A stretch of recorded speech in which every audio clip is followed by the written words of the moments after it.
I think this event will be a lot of fun, but the fact that there's going to be so many card tables, there are going to be a lot of not only card vendors, booths, things like that, and all these athletes and signing.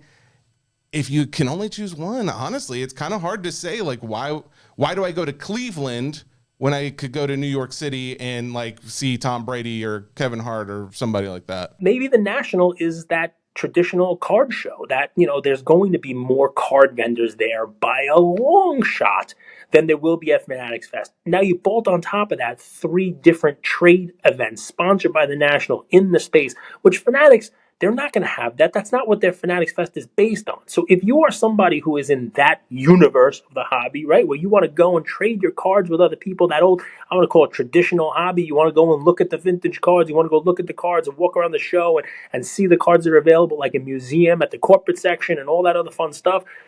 The National is a better place for that. I think even Fanatics would, if they were being honest, and they usually are, would tell you, yeah, that's the place for you. But come check out this other universe of the hobby, this other path that we're using to bring more people in. And maybe, hobby participants will like both of them. Come in and, there are card people there, but we're also going to be more, experience based. But like you said, it's like almost as if there are these like little pockets that encompass their own hobby.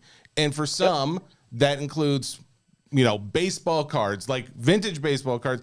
And if you're a vintage baseball card, you're going to absolutely love the National. And there's going to be a lot of other stuff, but that they always have a ton of tables like that. But if you say are into maybe NFT, like sport card NFTs, that has become a thing on its own. But those things are like, they're things that not everybody is into, right? Like the listeners of this show are typically more of like, they like the cardboard sport of some kind, and that is their main collectible. But that doesn't mean, and that's kind of what I talked about earlier on in the show, was that there has been such a diversification for a lot of guys of what they invested. There's so many comments I see all the time of like first time buying wrestling cards or first time buying this, GPK, old set that I thought was stupid before, but now like it's kind of fun. And I'm realizing like, oh, these guys just have been in their bubbles, and that's they've been in their own multiverse, but now they're expanding out and seeing,